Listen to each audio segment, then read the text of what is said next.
వాగర్థావివ సంపృక్తౌ వాగర్థ ప్రతిపత్తయే జగతః పితరౌ వందే పార్వతీ పరమేశ్వరౌ. వందే పార్వతీ పరమేశ్వరౌ. నిన్న చదివినటువంటి మనం అర్థాలు చెప్పుకున్నటువంటి 8 నుంచి 15 శ్లోకాల వరకు ఒకసారి చదివి తర్వాత 16 నుంచి ఇవాళ వివరణ చెప్పుకుందాం. కదంబ మంజరీ క్లుప్త కర్ణ పూర మనోహర తాటంక యుగళీభూత తపనోడుప మండల పద్మరాగ శిలాదర్శ పరిభావి కపోల భూః నవ విద్రుమ బింబశ్రీ న్యక్కారీ రదనచ్చద శుద్ధ విద్యాంకురాకార ద్విజపంక్తి ద్వయోజ్వల కర్పూర వీటికామోద సమాకర్షి దిగంతర నిజ సల్లాప మాధుర్య వినిర్భర్సిత కచ్చపి మందస్మిత ప్రభాపూర మజత్ కామేశ మానస ప్రణాకలిత సాదృశ్య చిబుకశ్రీ విరాజిత కామేశ బుద్ధ మాంగళ్య సూత్ర శోభిత కంధర కనకాంగద కేయూర కమనీయ భుజాన్విత రత్న గ్రైవేయ చింతాక లోల ముక్త ఫలాన్విత కామేశ్వర ప్రేమరత్న మణి ప్రతిపణాస్తని నాభ్యాలవాల రోమీల లతాఫల కుచద్వయి లక్ష్య రోమ లతాధారత సమున్నేయ మధ్యమ స్తనభార దళన్మధ్య పట్టబంధ వలిత్రయ. Right, good. కాకపోతే ఇవాళ నిన్న ఒక చిన్న పొరపాటు దొల్లిందండి. 9వ శ్లోకంలో 2వ పంక్తికి మనం నిజానికి అర్థం, 2వ పంక్తి అంటే ఆ నామానికి అర్థం కొంచెం మిస్ అయ్యాము. తర్వాత చూస్తే ఆ 9వ శ్లోకం ఒకసారి చెప్తాను. పద్మరాగ శిలాదర్శ పరిభావి కపోల భూః నవ విద్రుమ బింబశ్రీ న్యక్కారి రదనచ్చదా. ఓకే అని అంటే అది చెప్పుకున్నాము. ఆమె యొక్క ఈ చెక్కిళ్ళు, ఈ బుగ్గలు అవి కూడా అసలు అద్దం కంటే కూడా చాలా నిర్మలంగా స్వచ్ఛంగా ఉన్నాయి అని. దాని తర్వాత అది అంటే అందులో కొంచెం విశేషంగా కూడా ఉంది, అందుకని ఆ నామం మళ్ళీ చెప్పుకుంటున్నాం.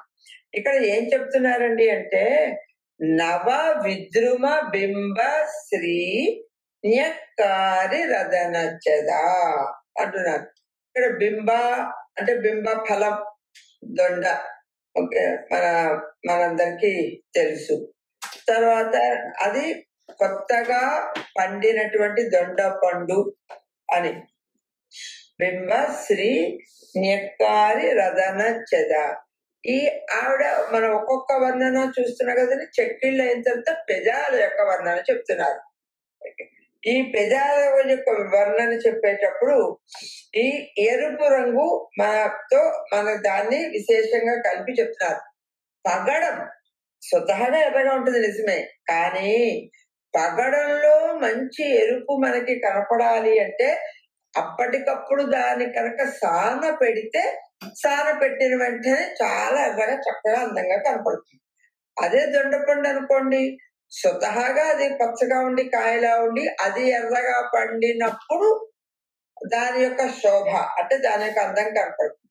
అమ్మవారిది అలాగ సానా కాదు, పండేదాకా ఆగడము కాదు, స్వతహాగానే ఎర్రని పదాలు కలిగినటువంటి అమ్మ అనేటువంటిది ఇక్కడ విశేషమైనటువంటి అర్థం ఇక్కడ మనం తెలుసుకోవాలి. పగడముల నూతన కాంతిని, దొండపండు నూతన కాంతిని కూడా తిరస్కరించేటువంటి పెదాలు కలిగినది అమ్మా అని. సరేనండి, అంతవరకు నిన్నటిది. నిన్న చేసిన పొరపాటును పరిష్కరించుకుందాం. ఇవాళ 16వ శ్లోకం నుంచి ఎంత అయితే అంత చెప్పుకుందాం. అరుణారుణ కౌసుంభ వస్త్రభాస్వత్కటీతటి రత్న కింకిణికారమ్య రసనాదామ భాషిత. ఇక్కడ అరుణ అరుణ ఎన్నిసార్లు చెప్పడం ఎందుకంటే ఆ ఎరుపు రంగునే బాగా ఎర్రది అని చెప్పడం కోసం అరుణారుణ కౌసుంబ అని 2-3 సార్లు చెప్పారు అనేటువంటిది ఇక్కడ కవి చెప్పేటువంటి విశేషమైనటువంటి అర్థం. మిక్కిలి ఎర్రని కుంకుమ రంగు వస్త్రము ధరించుటచే ప్రకాశించుచున్న నడుము కటి ప్రదేశము కలిగినది. నిన్నంతా కూడా కని కనపడని నడుము అని, స్తనముల భారం వల్ల 3 ముడతలు పడినటువంటి ఆ పొట్ట నడుము ప్రదేశం అని చెప్పుకున్నాము. అదే ఇక్కడ ఇంకా బాగా అరుణారుణ కౌసుంబ అంటే ఆ కట్టినటువంటి వస్త్రం బాగా ఎర్రని వస్త్రం ధరించుట వలన అక్కడ కటి ప్రదేశం చాలా మెరుస్తున్నట్టుగా కనపడుతోంది సుమా అని. తర్వాతది రత్నకింకణి కారమ్య రసనాదామ భూషిత. రత్నమయమైనటువంటి చిరు గంటలచే అందమైన వడ్డాణపు త్రాటిచే అలంకరింపబడినది. నడుముకి కట్టుకునేటువంటి అమ్మవారి యొక్క వడ్డాణాన్ని వర్ణించారు ఇక్కడ.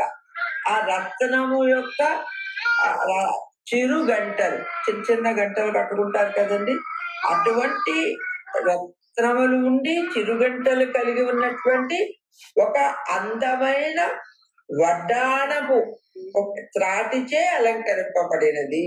అంటే వడ్డాణంచే అలంకరింపబడినటువంటి నడుము కలిగినటువంటి అమ్మా అని.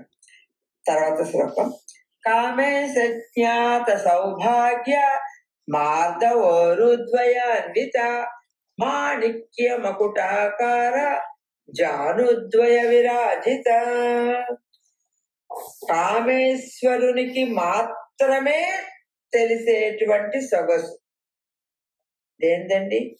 మృదుత్వము గల తొడలతో కూడి ఉన్నటువంటి, భర్తకి మాత్రమే తెలిసినటువంటి తొడల యొక్క ఊరువుల యొక్క అందము కలిగినటువంటిది.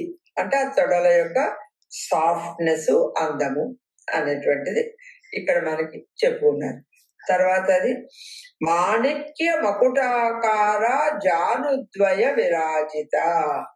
ఇంకా కొంచెం కిందకు వచ్చేప్పటికి జాను అంటే ఇక మనకి మోకాలు ఆ ప్రదేశాల్లో పెద్ద మాణిక్యముతో చేసిన టోపీ వంటి 2 మోకాళ్ళ చిప్పలతో ప్రకాశిస్తున్నటువంటి అమ్మ. మాణిక్యముతో మకుటములను నిర్మించి దానిని బోర్లించినప్పుడు, అంటే మాణిక్యంతో కిరీటాలు తయారు చేసేసి ఆ కిరీటం ఇలా బోర్లిస్తే ఎలా ఉంటుందో అలాగా, అంటే మాణిక్యాలతో చేసిన కిరీటంలా ఉన్నటువంటి మోకాలు కలిగినటువంటి అమ్మ అని. అట్లు ఈమె మోకాలి చిప్పలు ఉన్నవి కదా అనేటువంటిది ఇక్కడ మనకి చెప్తూ ఉన్నారు. తర్వాత శ్లోకంలో ఇంద్రగోప పరిక్షిప్త స్మరతూణాభిజంఘిక గూఢగుల్ఫ కూర్మ పృష్ఠ జైష్ణు ప్రపదాన్విత. ఇక్కడ ఆరుద్ర పురుగులతో అతుకబడినటువంటి మన్మధుని అంబుల పొదులతో సమానమైనటువంటి పిక్కలు కలిగినది. మోకాలు కింద ఈ వెనక భాగంలో పిక్కలు అంటాం కదండి. పిక్కలు, ఆమె పిక్కలు, అమ్మవారి పిక్కలు ఎలా ఉన్నాయండి అంటే ఇంద్రగోప అనేటువంటిది ఒక క్రిమి విశేషమట. అటువంటివి ఉన్నటువంటి ఒక పురుగు యొక్క విశేషం అని. దానికి ఇక్కడ ఆరుద్ర పురుగులు అని చెప్తున్నారు.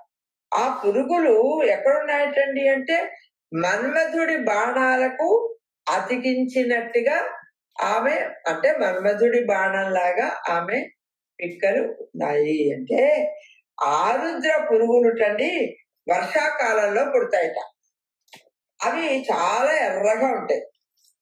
వాటిని మన్మధుని యొక్క అంబుల పొది చుట్టూ అతికించినచో అంటే ఆ ఎర్రటి పురుగులు వర్షాకాలంలో మాత్రమే వచ్చేటువంటి ఆరుద్ర పురుగులు ఏవైతే ఉన్నాయో ఆ పురుగులు మన్మధుని యొక్క అంబుల పొది, బాణం కాదండి, మనం బాణాలు పెట్టినటువంటి ఒక అంబుల పొది ఉంటుంది ఇలాగా, అంటే ఒక డబ్బా కోలగా ఉన్నటువంటిది అంబుల పొది చెప్తున్నారు.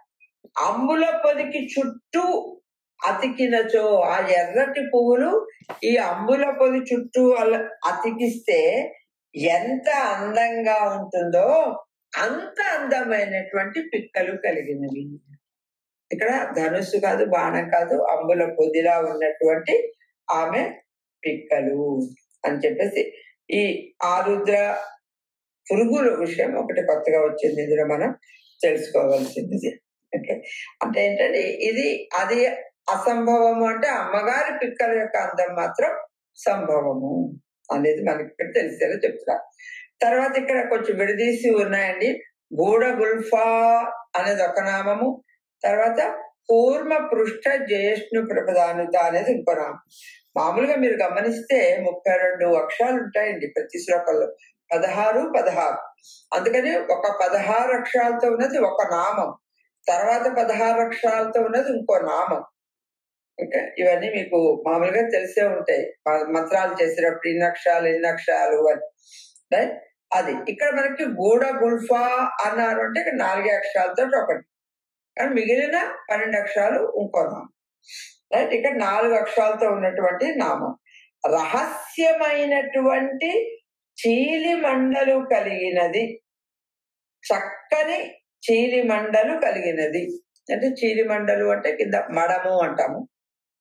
అది అక్కడ రహస్యమైన ఉండడము అంటే ఏంటండి అంటే అది కూడా అంత కనపడకుండా ఉన్నటువంటి చీలి మండలు కలిగినటువంటిది అనేటువంటిది గూఢ గుల్ఫా అనేటువంటి దానికి అర్థం చెప్తున్నారు. ఇది 4 అక్షరాలు కలిగినటువంటి నామము. గూఢౌ మాంసలౌ గుల్ఫౌ పార్షిణి యస్యాహ. దీనికి విశేషమైన అర్థం కాదు, అలా రహస్యమైనటువంటి చీలి మండలు కలిగినది అని. దాని తర్వాత కూర్మ పృష్ణ జయష్ణు ప్రపదాన్విత.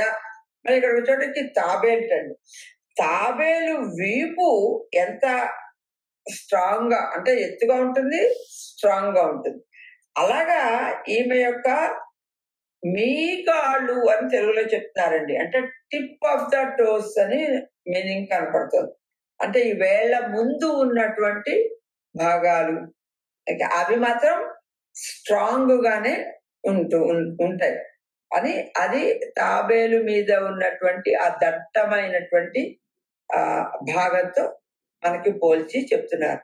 తాబేటి వీపును జయించినటువంటి మీగాళ్ళు కలిగినట్టుది. అంటే తాబేలు పృష్ఠభాగము జయించు మీగాళ్ళు కలిగింది. తాబేటి వీపు ఎత్తుగాను కఠినంగాను ఉంటుంది. అయితే ఈమె మీగాళ్ళు ఎత్తుగా ఉన్నాయి కానీ కొంచెం మార్దవం కలిగి వాణిని జయిస్తున్నాయి, కఠినంగా అయితే లేవు అంటున్నారు. ఓకే, ఎత్తుగా ఉన్నాయి కానీ కఠినంగా లేవు అంటే ఆ వేలు చివర ఉండేటువంటి భాగం. అలా ఉన్నటువంటి అమ్మవారి పాదాలకున్న వేళ్లకున్న చివరి భాగము అని. నకదీధితి సంచన్న నమజ్జన తమో గుణ పదద్వయ ప్రభాజాల పదాకృత సరోరుహ. బాగా గమనించుకోవాలండి. మనం ఒకటొకటి అవయవ వర్ణన వెళ్తోంది. నడుము, నిన్న నడుము దగ్గర ఆగాము, అదే కొంచెం వర్ణించుకున్నాము. కిందకి వెళ్తూ తొడలు, మోకాళ్ళు, తర్వాత మనకి ఇంకా దిగిన తర్వాత చీలి మండలు, అంటే దానిపైన పిక్కలు, కింద కాలి వేళ్ళు, ఇవన్నీ ఇప్పుడు గోళ్ళు ఇవి చెప్తున్నారు ఇక్కడ. కాలి గోళ్ళు కాంతుల చేత నమస్కరించేటువంటి వాళ్ళ యొక్క అజ్ఞానాన్ని పోగొడుతున్నాయిటండి అమ్మవారి.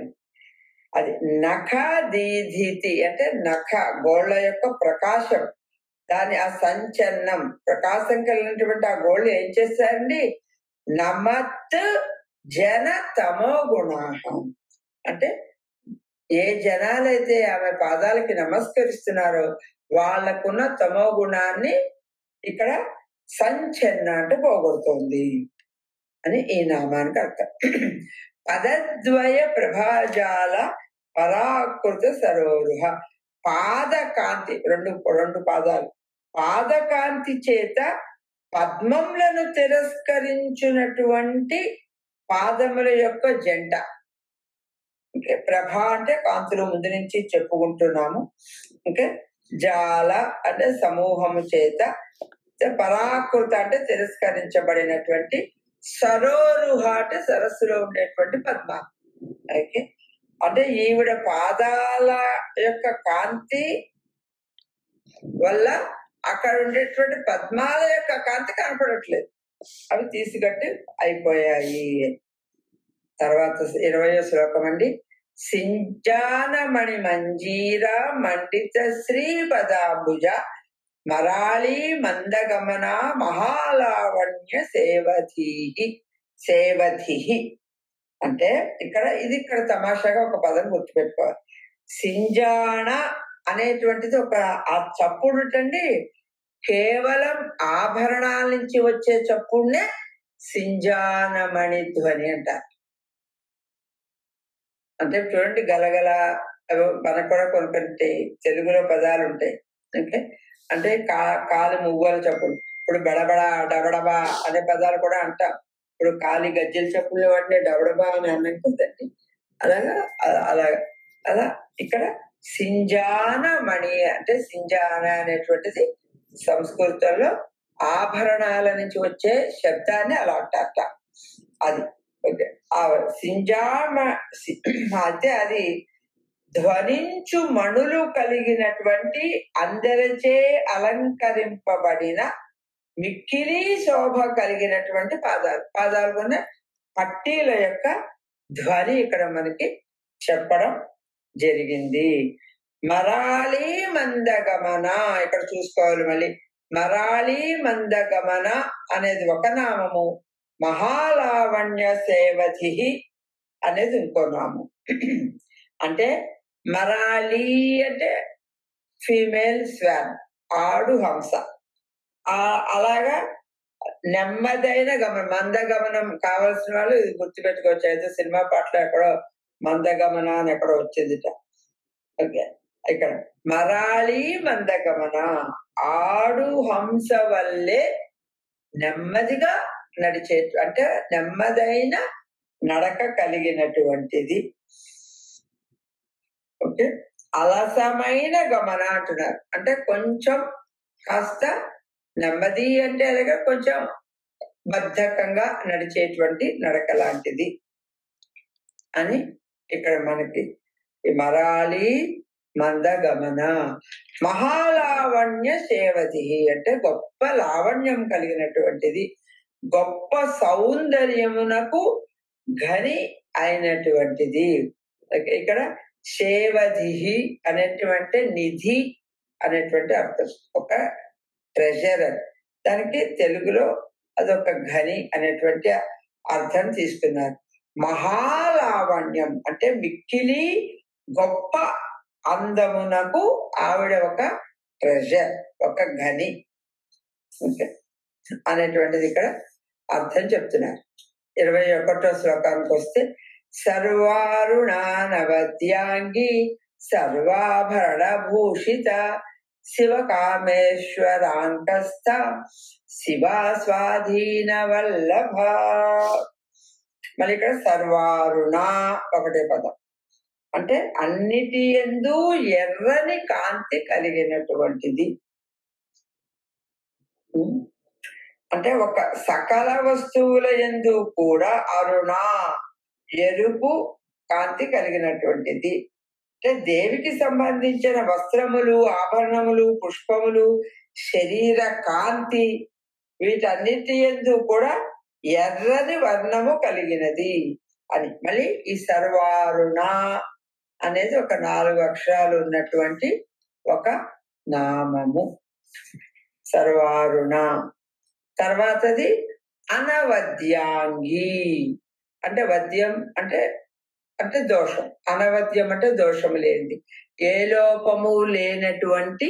అంగి అంటే అవయవాలు కలిగినటువంటిది. నిందింపబడని అవయవములు కలిగి. నిందించటం అంటే లోపం. ఏ లోపాలు లేనటువంటి అంటే మంచి లక్షణములు కలిగిన అవయవములు కలిగినటువంటిది. సర్వారుణ అనవద్యాంగి. ఇక్కడ చదివేటప్పుడు కూడా విడదీసుకొని చూసుకోవాలి. నవద్యాంగి కాదండి, అనవద్యాంగి, దోషము లేనటువంటి.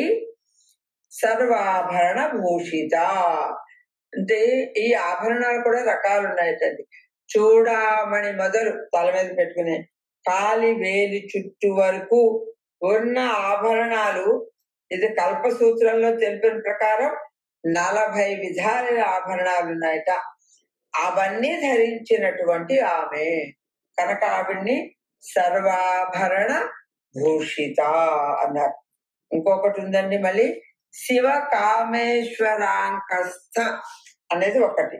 అంటే శివుని యొక్క కామస్వరూపుడు అయినటువంటి ఈశ్వరుని యొక్క తొడయందు ఈమె కూర్చొని ఉంటుంది. ఆ తొడని ఈమె ఆధారంగా చేసుకొని కూర్చొని ఉంటుంది కనుక శివ కామేశ్వరాంకస్థ.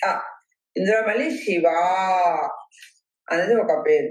శివ అనే దానికి చాలా అర్థాలు అండి. శివాని భవాని అనేది కూడా చూస్తున్నాం. పరమ శివుని ఇచ్ఛా స్వరూపురాలు శివ అంటే పరమశివుని యొక్క కోరికలని అంటే ఇచ్ఛని తీర్చేటువంటి ఆవిడ. ఓకే, ఇది ఆ పైగా శివుడి యొక్క ఇచ్ఛాశక్తి కనుక శివ అని. శివ అని దీనికి చాలా 10-16 అర్థాలు చెప్పారు. ప్రస్తుతం మనం అంత లోపలికైతే వెళ్ళట్లేదు. తర్వాతది స్వాధీన వల్లభ అంటే ఏంటండి, తనకు అధీనమైన భర్త కలిగినది. భర్తను తన అధీనంలో ఉంచుకున్నటువంటి అమ్మవారు. ఓకే, అంటే తను చెప్పినట్టుగా తను మార్గదర్శనం చేస్తూ భర్తని నడిపిస్తూ ఉన్నటువంటిది. శివ కామేశ్వరాంకస్థ శివ స్వాధీన వల్లభ అనేది 21వ శ్లోకం. 22కి వచ్చేటప్పటికి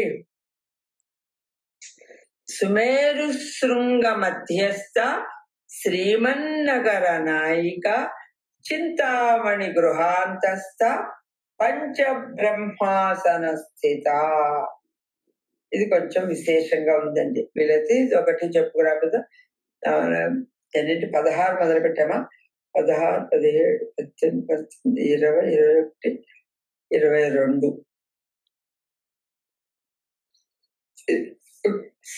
చూద్దామండి. వీలైతే ఇక్కడితో ఆఫ్ చేద్దాం.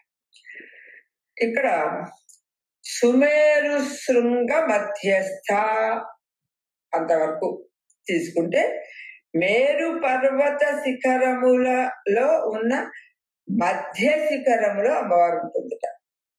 మేరు పర్వత శిఖరాలు ఉంటే వాటిలో అందమైనటువంటి మేరు పర్వత మధ్య శిఖరములో ఈమె ఉంటుంది. ఈమె ఎక్కడెక్కడ ఇప్పటికీ పైనుంచి కిందకి వర్ణన అయిపోయిందండి. ఈవిడ ఉంటున్న స్థానాలు చెప్తున్నాడు.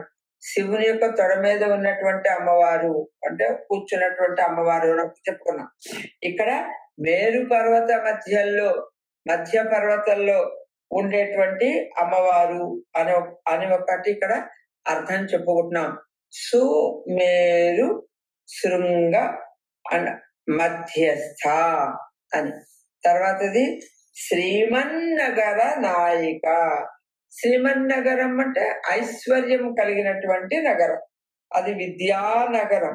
దానికి ఈశ్వరి ఈవిడ ప్రభువు, దానికి అధికారిని శ్రీమన్నగర నాయిక. తర్వాత చింతామణి గృహాంతస్థ. చింతామణులచే నిర్మించబడిన గృహము యొక్క అంతస్థ లోపల ఉన్నటువంటిది. చింతామణులతో నిర్మించినటువంటి గృహంలో ఈమె నివసిస్తూ ఉండేది అని చెప్తున్నారు. అయితే ఇక్కడ చింతామణులతో నిర్మించేటువంటి గృహాలు అంటే కోరిన కోరికలు ఇచ్చేటువంటి మంత్రాలన్నిటికీ ఆధారమైన మంత్రమునకు ఈవిడ అధిష్టాన దేవత అని అర్థం. అంటే చింతలు తొలగించేటువంటి అనేది మనం ఇక్కడ అర్థం తీసుకోవాలి. చింతామణి గృహాంతస్థ అంటే కోరికలు తీర్చేటువంటి ఒక మంత్రాలు ఏవైతే ఉన్నాయో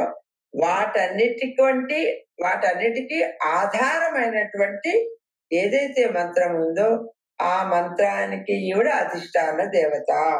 ఇప్పుడు మనం ఈ నామమే ఆ మంత్రంగా తీసుకోవచ్చు, చింతామణి గృహాంతస్థ అని. దాని తర్వాతది పంచబ్రహ్మాసన స్థిత. ఇది ఇక్కడ చాలా విశేషాలు ఉన్నాయండి. మన వరకు కొంచెమే చెప్పుకోవాలంటే పంచ బ్రహ్మల చేత నిర్మించబడిన మంచము నందు ఉంటుందటండి. ఇక్కడ 2 రకాలండి. మంచానికి ఉండేటువంటి కోళ్ళు, ఆ మంచం మీద ఉండే తలగడ ఒకటి చెప్తారు. ఆ మంచం మీద ఉన్నటువంటి స్తంభాలు 4 చెప్తారు. వాళ్ళన్ని ఎవరెవరో ఈ నామంలో చెప్తున్నారు. అంటే పూర్వం పల్లకి మంచాలు, పట్టి మంచాలు అనేవారండి. అంటే అది బహుశా పెద్దలకి గుర్తుండి ఉండాలి, ఇళ్లలో ఉంటాయి. అంటే దాని మంచాలకున్న 4 కోళ్లే కాకుండా పైన 4 స్తంభాలు కూడా ఉంటాయి.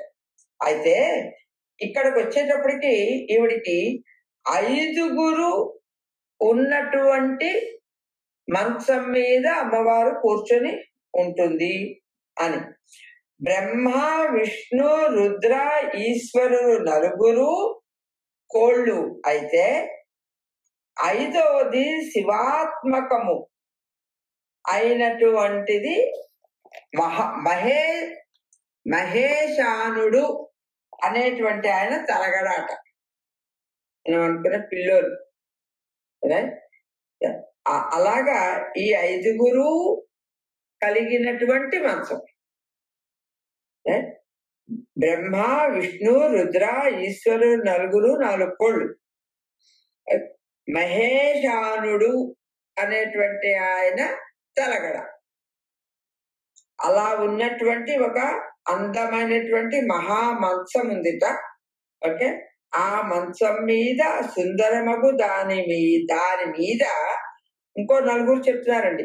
కశిపుడు, సదాశివుడు, మహేంద్రుడు, పతద్గ్రహుడు అని ఈ 4 మంచానికి పైన ఉండే 4 స్తంభాలట. అంటే అప్పుడు ఇంతమందిని తన అధీనంలో ఉంచుకున్నటువంటి మహా త్రిపుర సుందరి అమ్మవారు. 4 కోళ్ళు, ఒకళ్ళేమో తలగడ, ఇంకో 4 స్తంభాలు. ఇంతమందిని అధీనంలో ఉంచుకున్నటువంటి మహా త్రిపుర సుందరి ఆ మంచం మీద ఆమె శయనించి ఉన్నది సుమా. మహాపద్మాటవీ సంస్థ కదంబవనవాసిని సుధాసాగర మధ్యస్థ కామాక్షి కామదాయిని. పద్మాటవీ సంస్థ అంటే గొప్ప పద్మాలు కలిగినటువంటి అడవి యందు ఈమె ఉంటుంది. అటవీ ఓకే, అడవి అంటే ఒక అన్ని పచ్చటి మొక్కలు కలిగి ఉన్నటువంటి అటువంటి చోట ఈవిడ ఉంటుంది. మహాపద్మాటవీ సంస్థ కదంబ వనవాసిని అంటే ఈ కడిమి చెట్లు యొక్క తోట యందు ఉండేటువంటి ఆమె. అలాగే సుధాసాగర మధ్యస్థ అమృతము అనేటువంటి సముద్రము యొక్క మధ్యలో ఉండేటువంటి ఆమె. ఇక్కడ కూడా చూడండి, మొత్తం లైన్ అంతా సుధాసాగర మధ్యస్థ అనేది ఒక పేరు, కామాక్షి అనేది ఒక పేరు, కామదాయిని అనేది ఒక పేరు. ఇక్కడ తీశారు 16 కూడా. కామాక్షి అంటే అందరికీ తెలుసు, అందమైనటువంటి కళ్ళు. అక్షి అంటే కళ్ళు, అంటే ఒక కోరిక, కోరిక తీర్చేది, లేకపోతే చూడడానికి చాలా చూడాలి మళ్ళీ మళ్ళీ అనిపించేటువంటి కళ్ళు కలిగినటువంటిది కామాక్షి. కామదాయిని అంటే కోరికలు తీర్చేది. కామాక్షి కామదాయిని.